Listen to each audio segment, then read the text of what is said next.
बीबी दारफळ जिल्हा परिषद गट आणि पंचायत समिती गण दोन्हीही सर्वसाधारण झाल्याने जिल्ह्यातील अनेक नेते या गटाकडे लक्ष ठेवून आहेत. पुढील आठवडाभरात निवडणूक कार्यक्रम जाहीर होण्याची शक्यता वर्तवली जात आहे.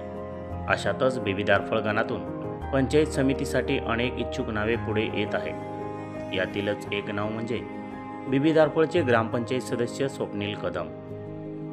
स्वप्नील कदम हे बीबी दारफळमधील स्थायिक असून ते कायम सक्रिय राजकारणात असतात. बळीराम साठे यांच्याशी स्वप्नील कदम यांच्या कुटुंबांचा 3 पिढ्यांपासून संपर्क आहे.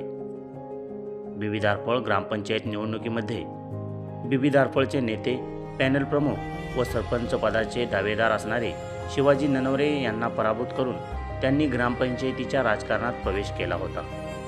यामुळेच त्यांची वेगळीच ओळख निर्माण झाली होती. बळीराम साठे हाच पक्ष म्हणून त्यांनी पाठीमागील लोकसभा, विधानसभा निवडणुकांमध्ये काका साठेंना भक्कम साथ दिली असल्याचे जगजाहीर आहे.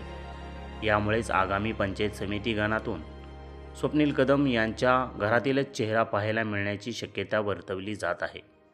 बळीराम साठे यांच्यावरील असलेली निष्ठा स्वप्नील कदम यांना पंचायत समितीच्या राजकारणात प्रवेश देते का, हे पाहणे महत्त्वाचे ठरणार आहे.